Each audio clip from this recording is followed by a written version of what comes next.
Podcast, where we discuss the connection between life and acting.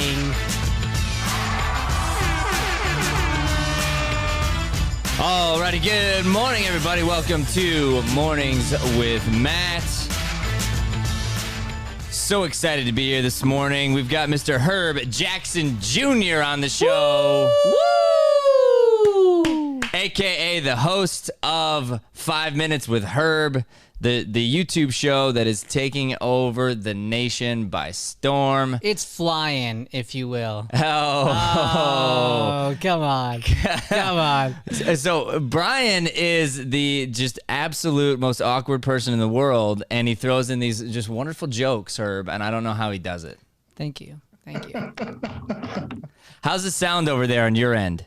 I've got you guys loud and clear. How do you hear me? Sounds good, sir. Sounds good. So I'm going to take a little note out of your book here, and we're going to try to make this first 5 minutes the best 5 minutes of this entire show. Best 5 minutes of your day, sir. Let's do it. All right. So I'm going to start off with how great is this? I want to show you this thing. So we have a nonprofit called Lighthouse Theater. Okay. And our idea. This show is part of it. We're trying to spread light-driven content to the planet. That's part of our vision. And so we use comedy to do it, and any other venture. Brian and I do a lot of speaking engagements. Joey makes videos for us.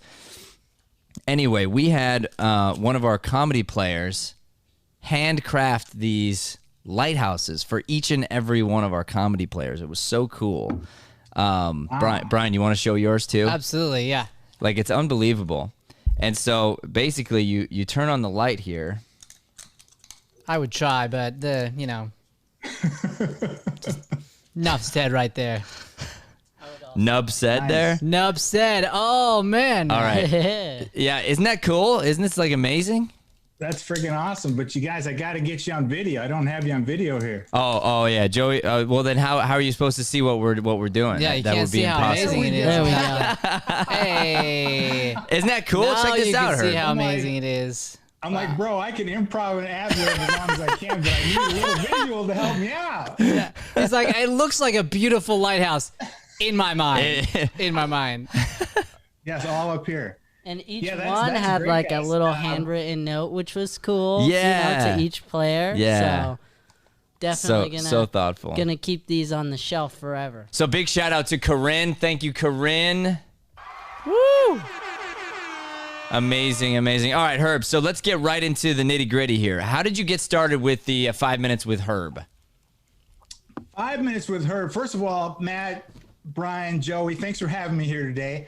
Very excited to be here. And 5 Minutes with Herb actually just kind of came up out of nowhere. I do some work. Actually, let's go back. I'll start about a year ago. I took some training over in LA. It was a red carpet hosting class. So basically I was learning how to host red carpets. 3-week course, couple hours a night on Sunday nights.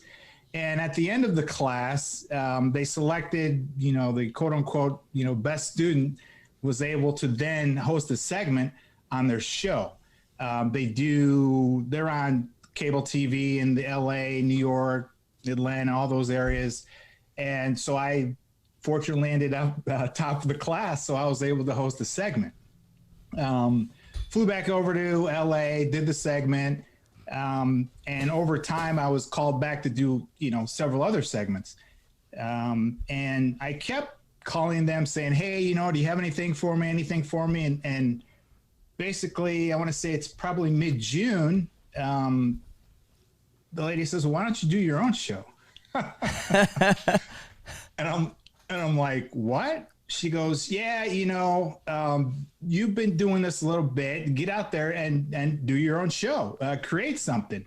And I had been told before by another friend that part of the deal is you need to create some of your own content. I could sit here and wait for, the agent to call or, look for castings online and wait, or you can go out there and create something yourself. Yeah. So it kind of hit me strange. I was like, whoa, am I able to do this? I don't YouTube, who am I to do this? Right. So it's one of those things you just get in there and just go.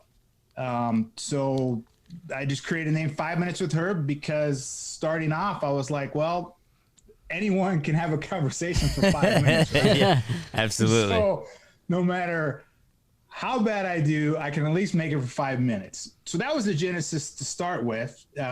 Work with a booking company and get some the guests. And for me, it's been an unbelievable experience. I mean, that's partially how I ran across you guys. Understanding how YouTube works, cameras, microphones, editing, all the stuff that goes into this. I had no idea before. I'm learning as we go along now. That's awesome. Dang. Yeah. Brian said you had that you had seen our show at one point in time, and then you kind of like reached out and connected with him through that, right? Yes, I was actually. I want to think. Let me see. Maybe it was Kate. You had a friend of mine on your show, and she had, tweeted it out or whatever. So I'll go check it out. So here I am. I'm watching your show, and I'm just like amazed because the audio. I mean, it's crystal clear. The sound was unbelievable. Your presentation, the way you guys all, mesh together. I was like, man, this show is something that I want to strive to be here in the future. So I just happened, I'm going on YouTube and made a comment. Hey, love your show. It's crisp. It's clean. I love the delivery. My goal one day is to have a show just as clean as yours. From that moment on, a comment came back, thanks for the good feedback, and ended up being the point where I came to your improv show a couple weeks ago. Ordered your book online. I've looked at your studio and am going to enroll in a few classes there. All right. Hey. All through the power of social media and YouTube. Yeah, and the power of reaching out and complimenting someone else and loving someone else all of a sudden puts you in a frame where you're going to be a part of what they're doing. Mm-hmm. I know we'd love to be a part of what you're doing and help you out in any way, shape, or form. I promise you that. So very cool. So tell me about the book. You said you read the book. What are some takeaways there? I thought the book was excellent. It's not too long, not too short. The explanations and it lays things out really, really well.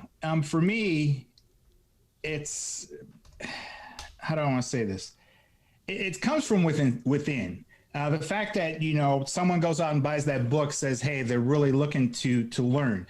The information you provide in there, it's kind of in a motivational way, because I believe to be successful in this, you have to almost have, I don't want to say unhealthy, almost like an unhealthy self-confidence in yourself, because you're going to get told no 1,000 times. Yeah. And your ideas are, probably going to get laughed at, probably from some of your closest friends, your quote unquote friends. Right. It's difficult. So unless you have a really strong belief in yourself, provided with some tools like the book that provides, I think you're going to struggle a little bit. I love the fact that, you lay out, there's different steps, the whole notebook thing was pretty crazy because I started off, I've taken a few acting classes, and one of them, you're trying to memorize a monologue. So for myself, the beginning actor, memorization is kind of tough, right? So what I would do is take the script and I'd write it in a notebook, because I figure as I'm reading and writing it down, it helps me memorize. So then I would go back and, read. Anyway, that notebook became almost like my Bible, because I'd write more stuff in it. I started TV shows I would watch. If I see characters I like, movies I watch, I'd write down stuff that stuck with me. So this little notebook, I actually have 3 of them now, because I ended up pulling up the first one so fast, and I just keep going through them. Yeah, that's cool. That's really great. And, there's a chapter in there about making your own success, creating your own content. And I fully believe in this, and I think it's super neat. You know, I'm curious because you have a pretty big personal presence. I noticed online because I looked you up at you're going to be on the show and everything. So personally, you've got a huge following, and then your show doesn't have a huge following yet, but it's going to, because I mean you get a ton of views on YouTube already, kind of early success there. So how did you build up your personal brand? Personal brand goes back to myself as a pilot. People love pictures of airplanes. That's awesome. Oh, that's the best answer we've ever gotten on this show ever. People love pictures of airplanes. I'm going to tell you, because I learned this many, many years ago. First of all, my Instagram page, Herb Jackson Jr., I've had that for probably 8 or 9 years now. So one thing, it takes time to build it up. Second of all, like I said, people love airplanes, because literally I would post, cockpit photos or airplane photos, and everyone loves it and they want to follow you. Then I would post something that I like to do, like me sitting at a basketball game or eating lunch or whatever. And I noticed, I'm like, God, why did not this many people like this picture? And then you post another aviation picture and boom, it goes crazy. I was on vacation. This is many years ago, and I taking pictures. I started taking pictures of I was in a city that had some trains. And so I was down in the tunnel, and, being, creative and photographic, you're trying to catch the train coming through the tunnel and the lighting and all that good stuff.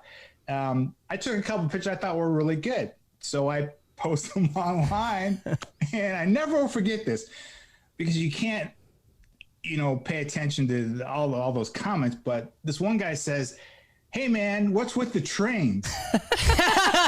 And I'm like, "What do you mean?" "Well, I want to watch airplane pictures. What are you doing posting train pictures?" and right then I realized, you know what? It's really not about me. It's about the airplanes. Yeah. So, it actually kind of stung at first, but once I understood that, I just give them what they want. So that's what I've been doing. Did you tell them that you were also a conductor, and that's why? That would have been a great answer. Oh my gosh. With one of those little train whistles, Yeah. So that's a great story though, and there's something we can all learn from that, because there's a part in the book too about branding and about being consistent and finding sort of where you lie.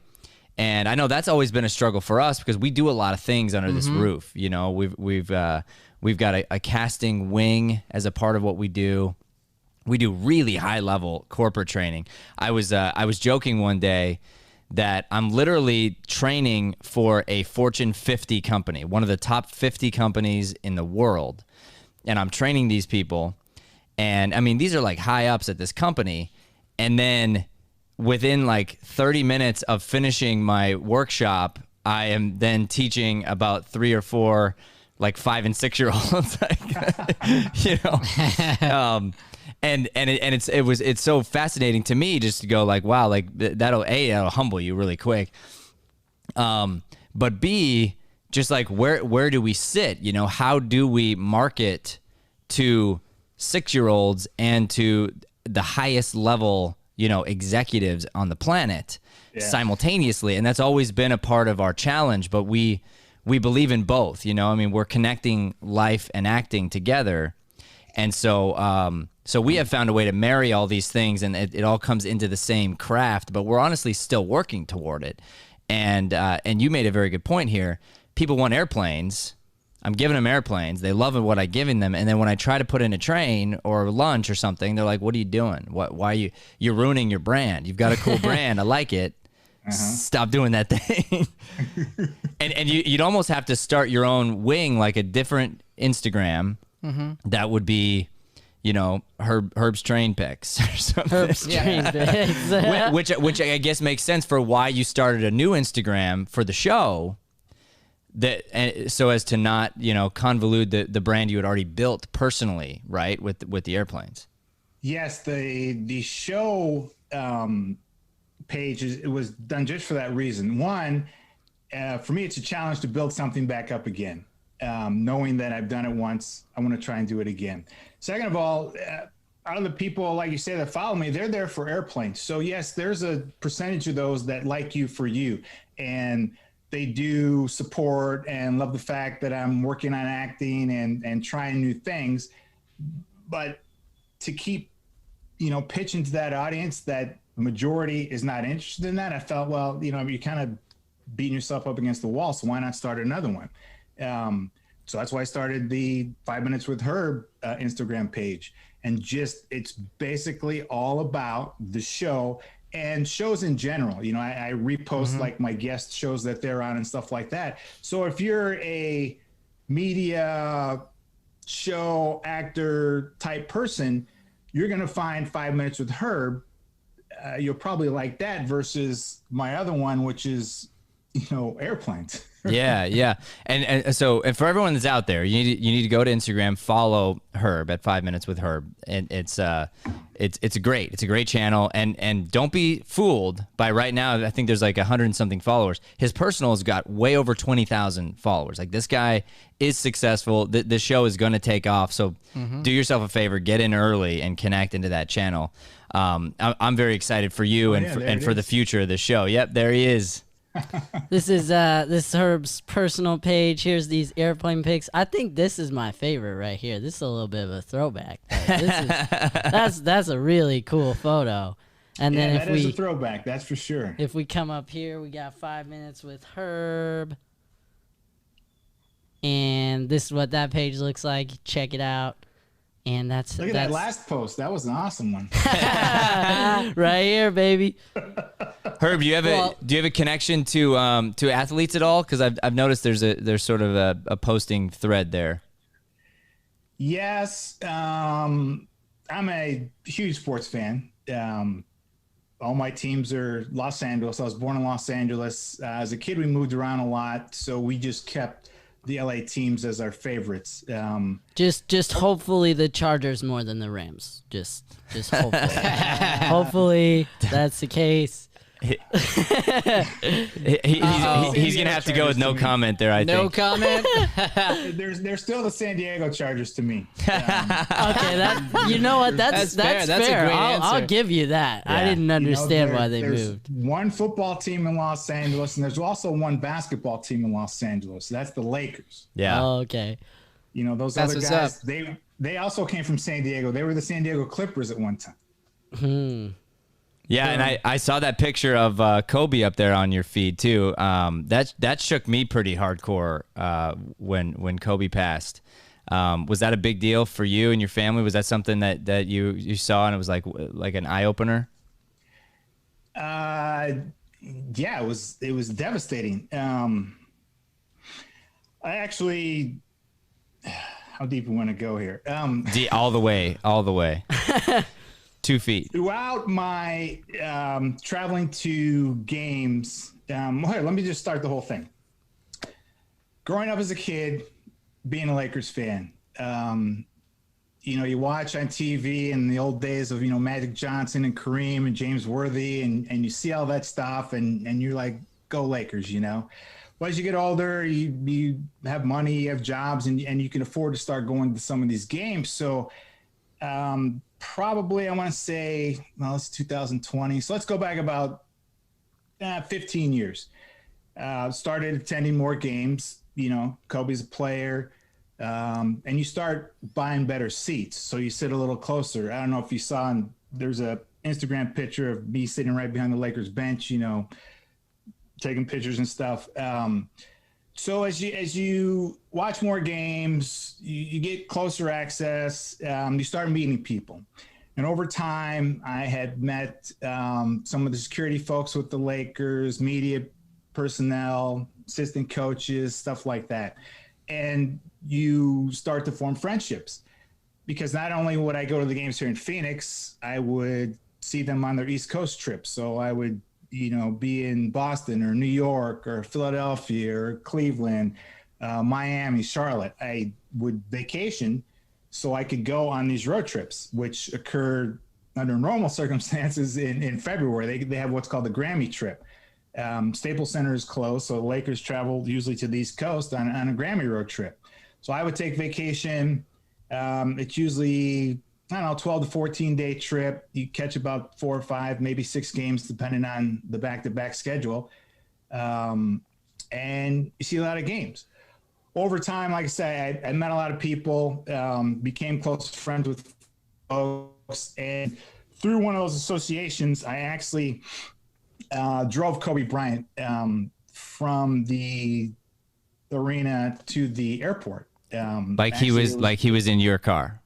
Yeah, it was actually the last game he played in Phoenix. What? And like I said, I don't know how much I should go into this story, but yeah, long story short, when his last year, of course, remember that's during spring training, so you have all the baseball players there. Larry Fitzgerald was there. And he also had a documentary he was doing. So the media request, I mean, the team won, 15 games his last year. So it wasn't like, they were on national TV every night, but he had such a media presence because it was his last year. Yeah. And being his last game in Phoenix, I mean, it literally took, I want to say, probably 45 minutes to an hour before he was even able to get to the shout. So, I mean, you had all these baseball players, signing autographs and stuff, pictures, all that good stuff, doing his media request. Well, in the meantime, a friend of mine who does security they're trying to get out. So he's getting all the players out into the bus and they're going to the airplane. So I get this text message. He says, "Hey man, do you have your car here?" I'm like, "Yeah." He says, "You're going to give us a ride to the airport." And I'm like, "What?"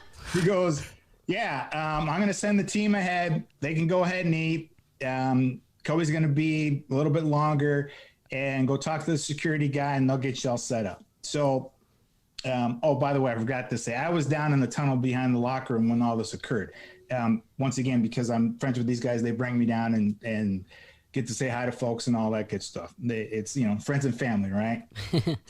So the security guard, I go get my car and America West Arena. What do they call it now? Solid question. Come on.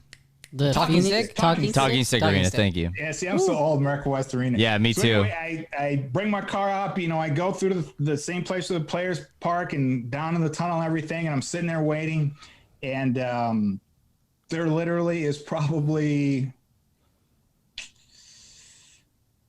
55 to, probably 75 people standing outside this door, all media with their cameras and stuff, and everyone waiting for Kobe to come out. So I just bring my car right up, open the door, and I text my friend and say, "Hey, by the way, when you come out, there's, a bunch of people here waiting and a couple people want to talk to you, blah, blah, blah. Just give him heads up." And so he comes out and the cameras go and he shakes hands, takes a couple pictures, and I bring him over. "Hey man, how you doing?" Get in the car and we all pile in and get off, and I drove him to the airport. And the cool thing was I had met him before. So that's one of the reasons why my friend allowed me to drive. We had familiarity with each other. It wasn't like some stranger or whatever. Plus I've, worked at the airport for many, many years. So to be able to explain, because we drove up onto the tarmac right next to the airplane and let him off and he walked upstairs. Oh, wow. So like my friend said, trying to explain that to an Uber driver or something, whereas I already knew all that. So we did that and I dropped him off. So when the day of his helicopter accident, I was actually, group text with 8,000 people. I was in a group text with him and a couple of security guys. And we literally, I can't remember what we were talking about, but for some reason it was, I can't remember, but we're just texting. And another friend sent me this image. And, it says the TMZ thing, I think, broke it first. It says, "Hey, there's, Kobe Bryant's helicopter is missing," or whatever.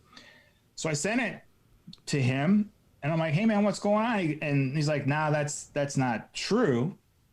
And as he says that, it was probably 45 seconds later, he's like, "Hey," he got a phone call.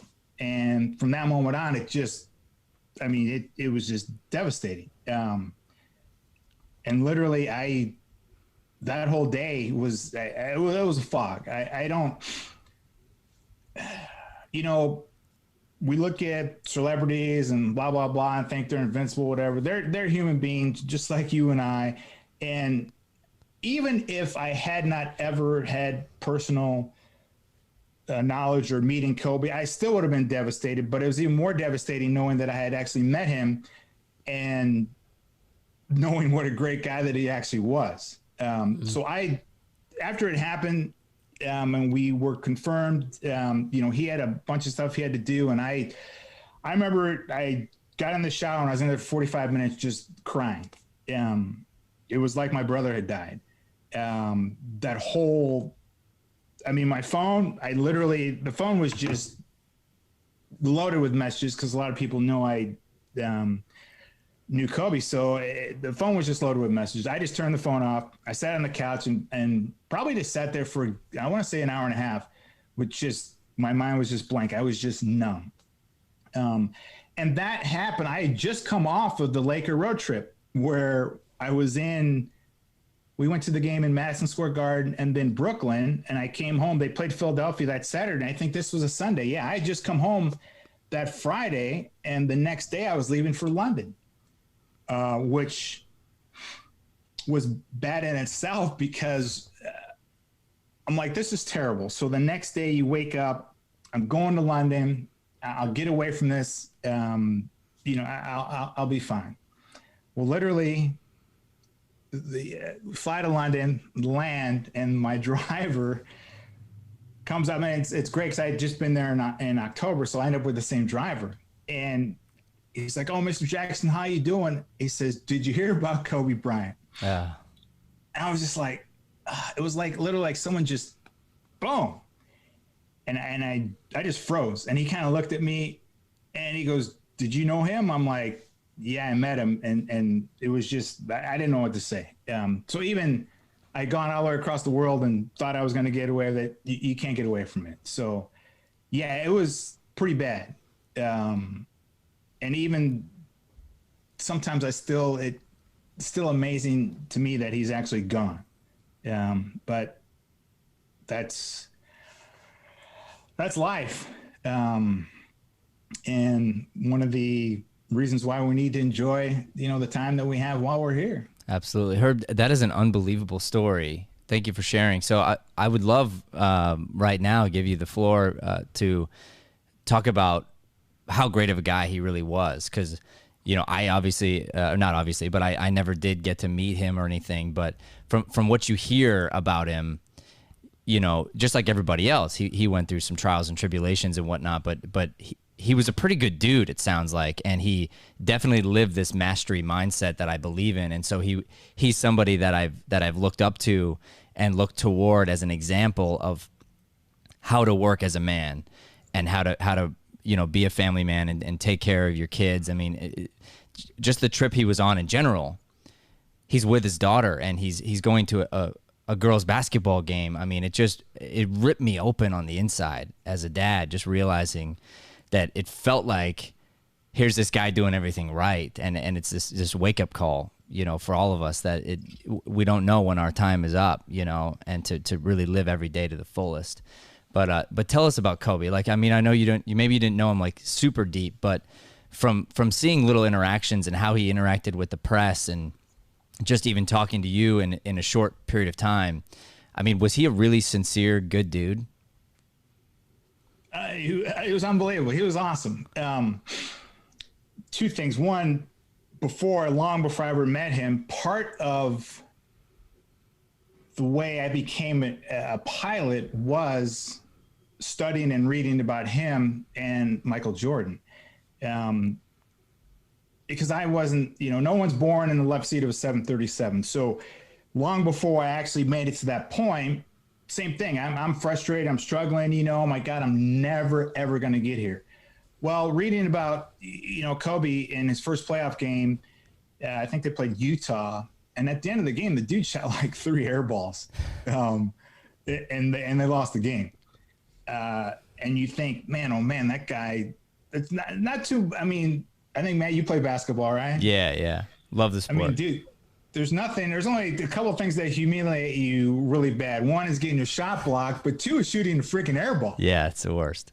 especially in crunch time. Yeah. From a guy who was trying to model himself and use Michael Jordan as his stepping stone, and he's shooting air balls in playoff game. So reading about his struggles and how after that game, they come back from Utah, the team lands, he gets a ball, dude, and goes to the gym and just, I think he shot till 3 or 4 in the morning, saying to himself that would never, ever happen again.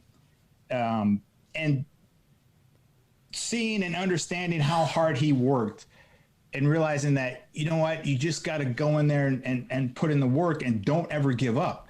That was one of the main things I got from him.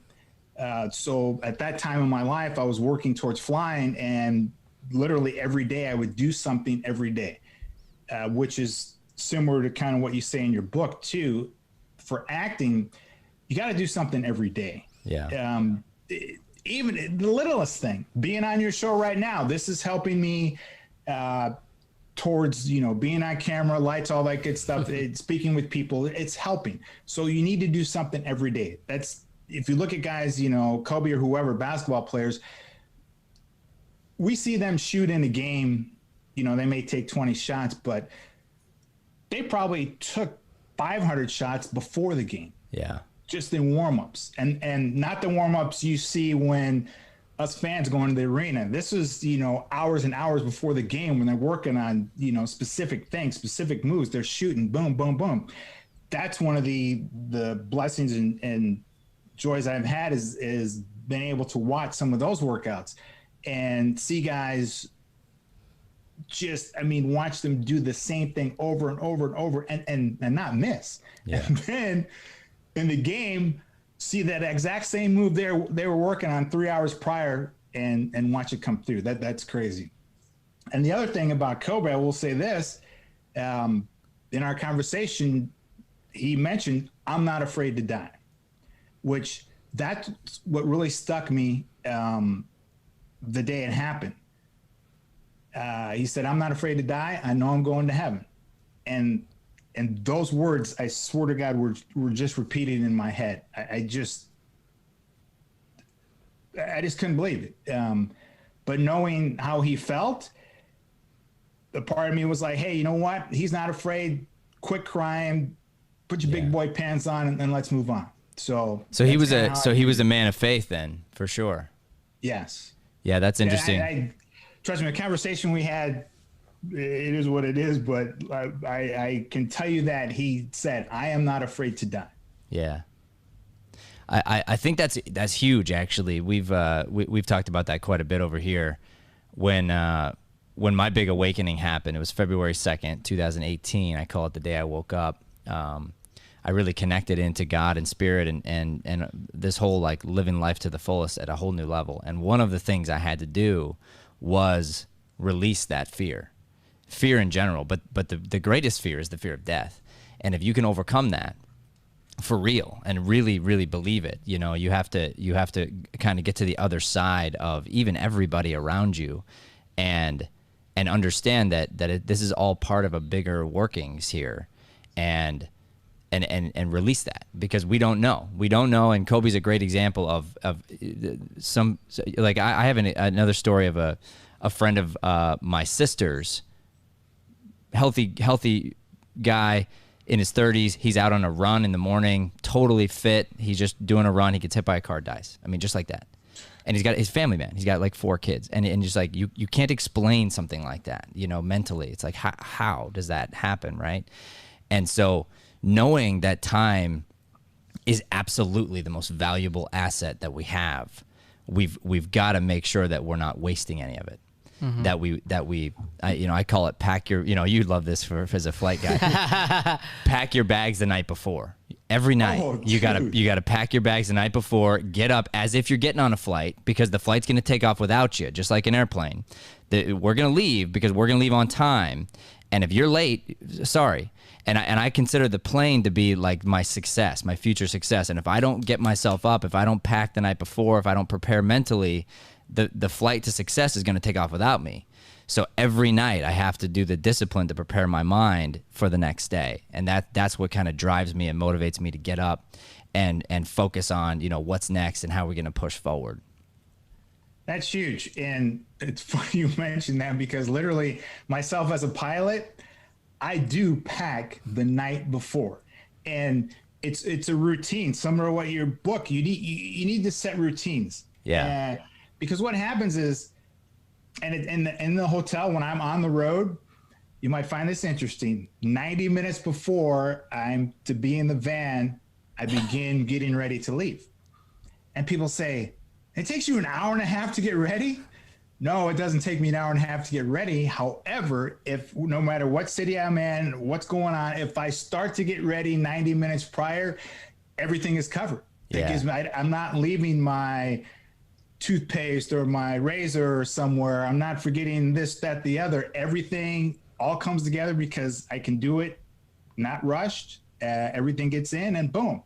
Just like packing the night before, I make sure everything, and you learn these things over time because I have, gone on a trip and you get to the hotel and you open up, oh my God, I forgot to pack socks. Right. Or I forgot to pack underwear or something, Yeah. right? So by doing it the night before, I mean, I know this sounds pretty simple and elementary, but it's a system that I have and it works. From that moment on, I mean, I've been flying for 20 years and trust me, you just don't forget stuff. And that is also how we operate the aircraft. It's based on checklists and standardization and procedures. Yeah. And one of the things I see and that I'm learning with acting is, acting, it's, emotional, creative. It's not my, I don't know, left or right side of the brain, whichever is your analytical and crazy side. I don't know which is which, but this is more the other side that I'm used to using. However, there's a lot of things in acting where it is a procedures, step-driven type activity. You're just the really good ones are doing all this in their heads and everything, and you can't tell a difference, and they deliver an unbelievable performance. Yeah. But they're not just winging it. There's years and years of study and everything to see what you see on television. Yeah. It's like, oh, go ahead, It's Joe. interesting you make that connection because one thing that Matt says that has always stuck with me that I've noticed is he said some of the best improvisers he's ever met are engineers. Yeah.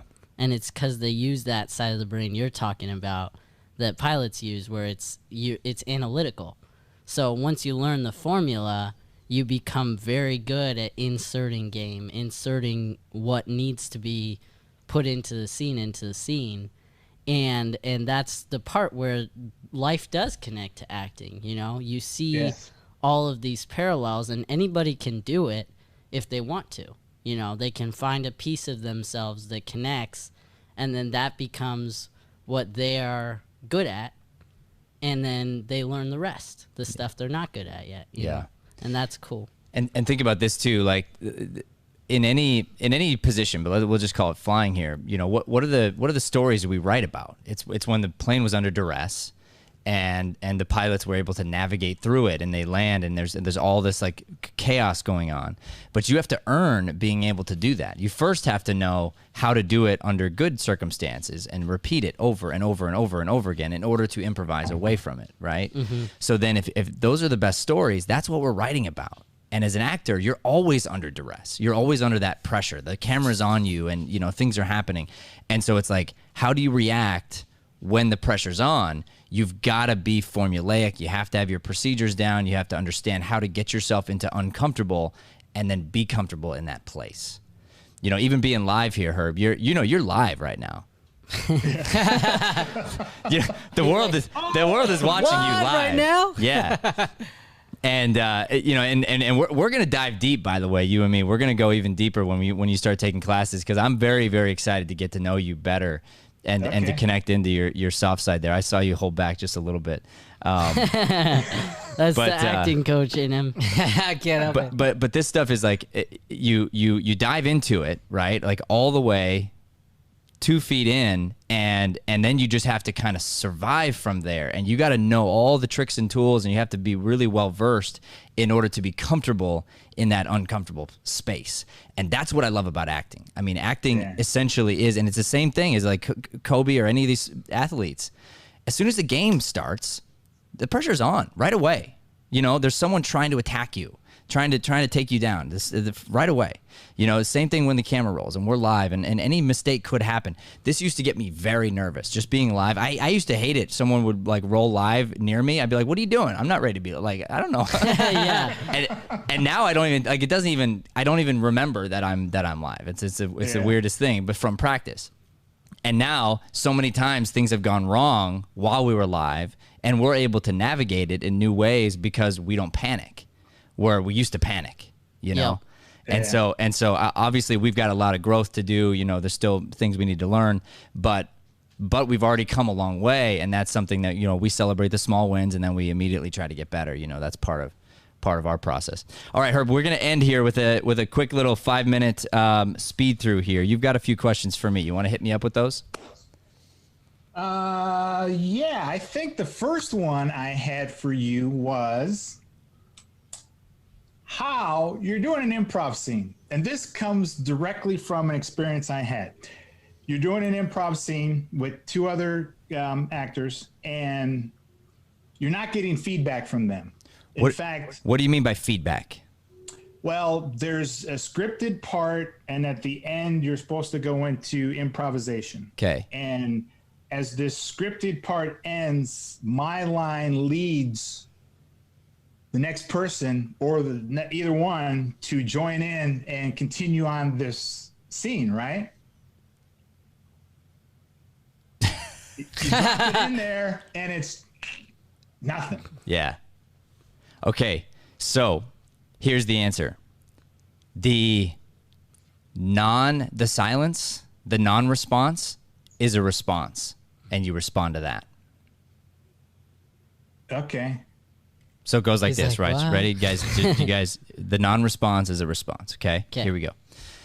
All right, and that's the end of our segment here. Am I right, guys? Guys? Hello? Oh, sorry. Headphones weren't working. My bad. You're lying. Okay, I'm lying. Yeah.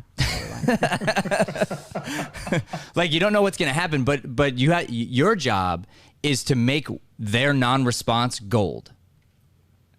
So I always say the best improvisers are selfless. You're going to make everybody else around you look good because you're like, and here's the best way to practice, by the way. We teach kids classes, and so we'll do these kids showcases, and I do this fun thing at the end. I call it the hot seat, and I let all the kids come up and sit next to me, and they're sitting in the hot seat, which means they're just going to be in a scene with me. Uh-huh. Half the time they don't say anything. Oh yeah. You know, they freeze up, and so their non-response becomes a response to me. And then I keep trying to throw up softballs to them till eventually they hear laughs from the audience. They start to gain confidence, and before you know it, they're speaking, and then they are contributing something. And I'm just going set up. Let you be the hero, not me. Let you be the hero, not me. If you don't talk, that's because you meant to not talk. Your character meant to not talk. You know, your character is shy or whatever it is.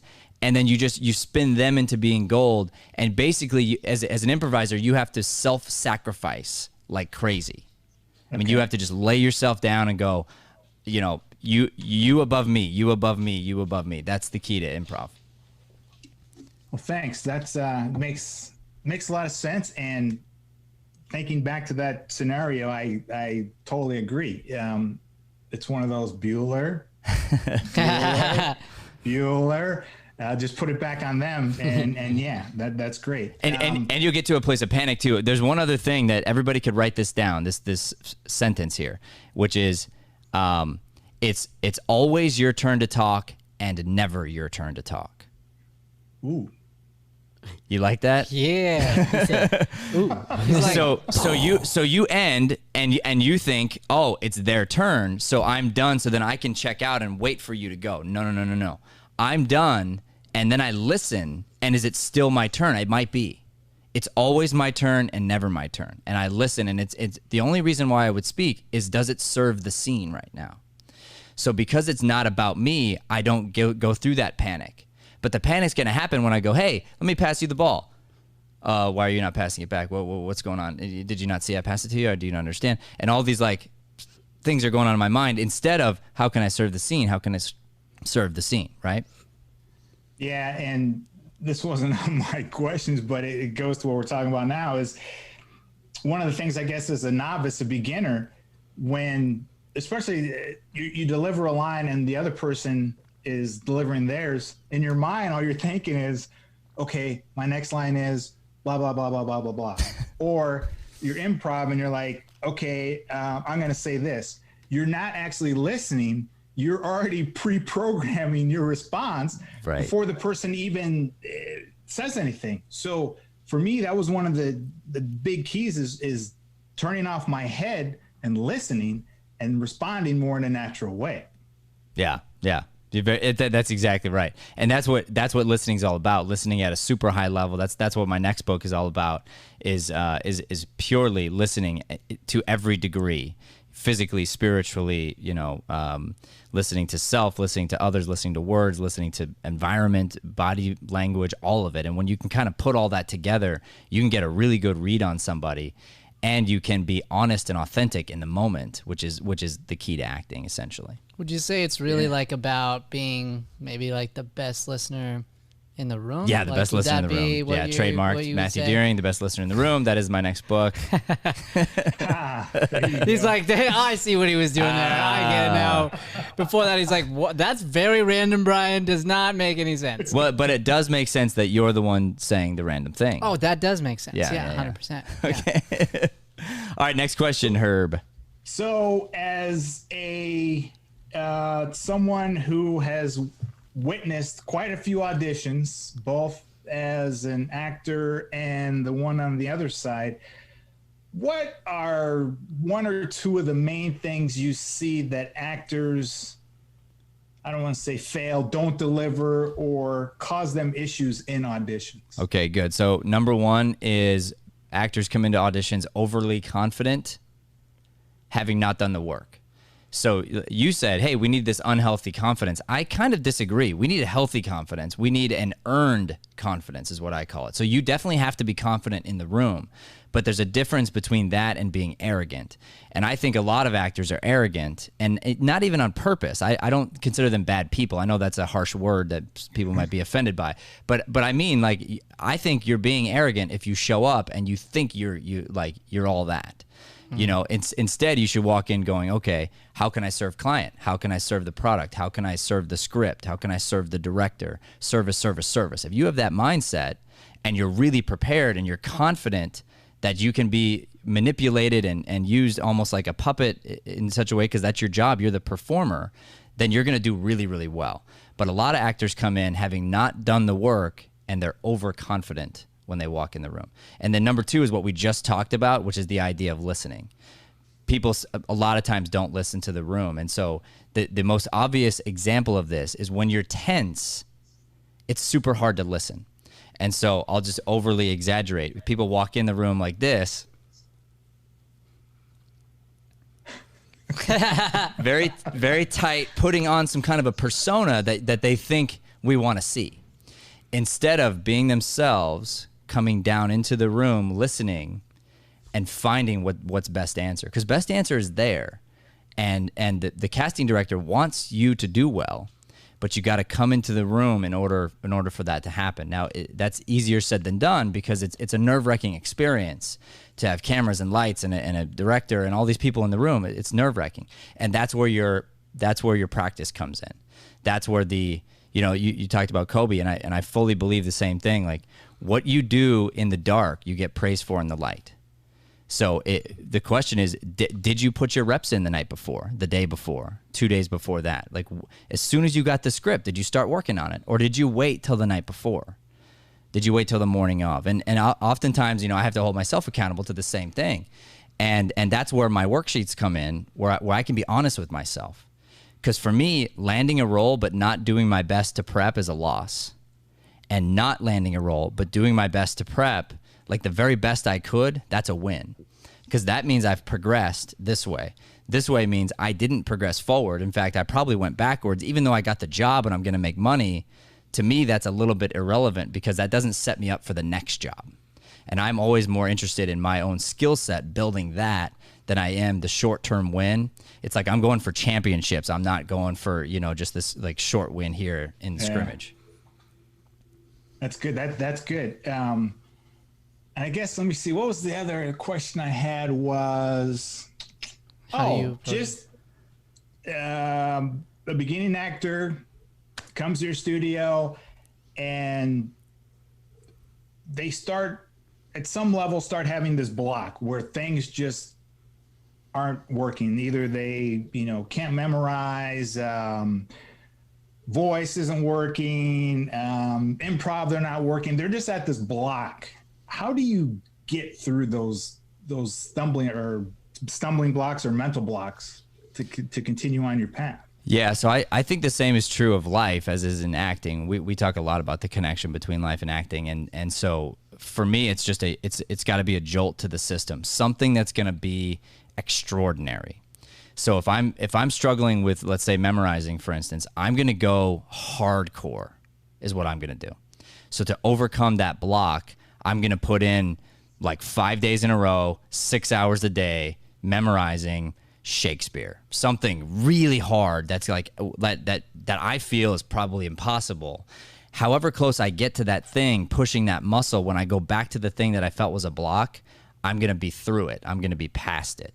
So okay. For me, it's like if I didn't wake up in the morning, say 2 days in a row, like if that ever happens, instead of waking up at 4:30, I'm going to almost punish myself, but I'm going to go backwards and I'm going to go, okay, it's 3:30 now until you learn your lesson, basically.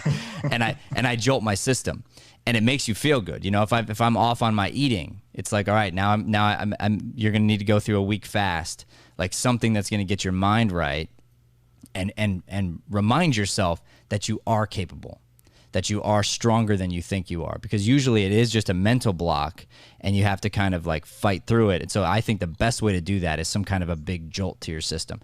And if you tell your coach that too, if you've got the right coach, they can do that for you in the room too. Like if you told me something like that, I would ask you a few additional questions as far as what you're doing and where you're at. And then I would find a couple ways to punch your system and go, okay, let's do this, let's do this, let's do this. Like as soon as someone tells me they're afraid to dance, I'm like, great, next private lesson, we're dancing.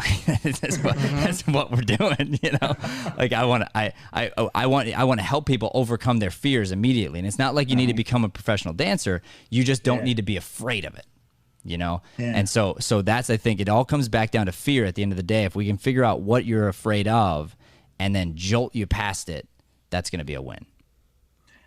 Thank you. That the reason I brought that up is I go back to, once again, flying. And a friend of mine, a couple years ago, he got his private license and then worked on his instrument rating. And I told him, to become a better pilot, you need to get your instrument rating.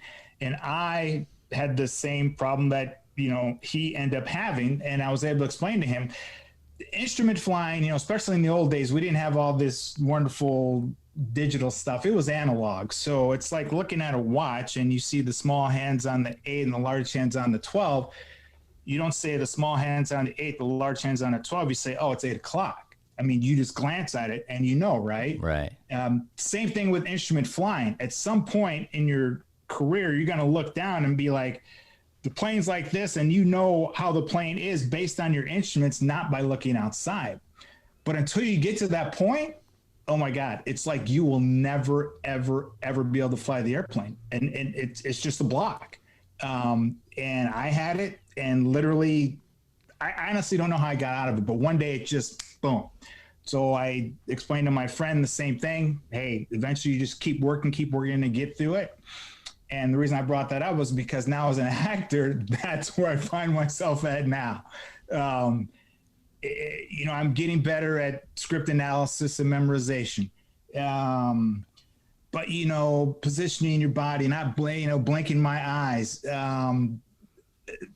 depth of pitch with my voice. There's all these little things that you've been reading and studying, or now it's kind of like, you're just literally at a block. Yeah.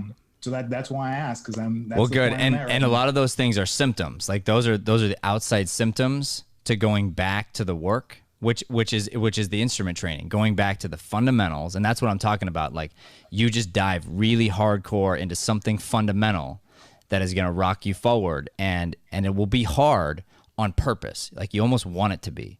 You're not afraid of that. You go, okay, so what is the work that I don't want to do?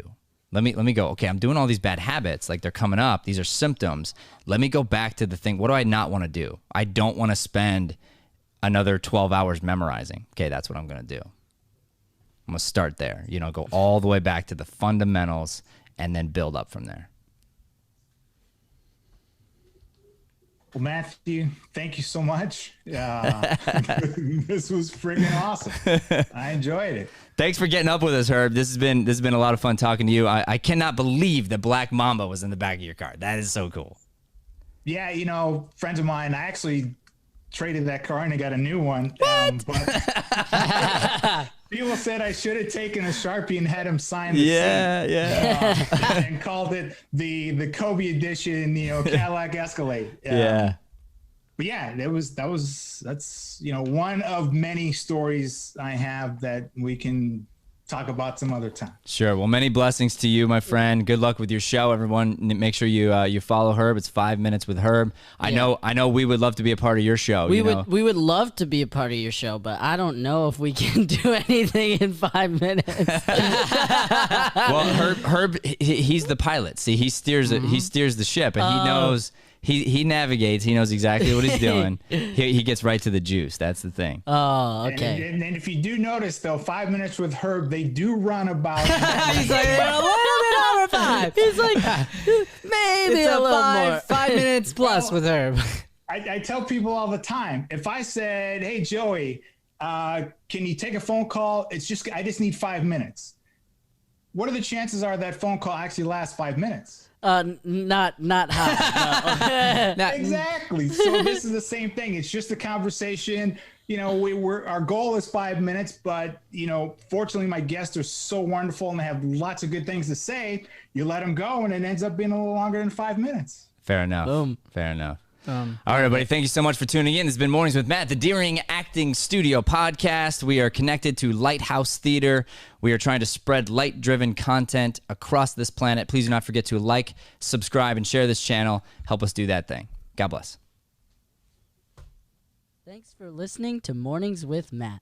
Please like, subscribe, and follow us at Deering Acting Studio to keep up with the latest content.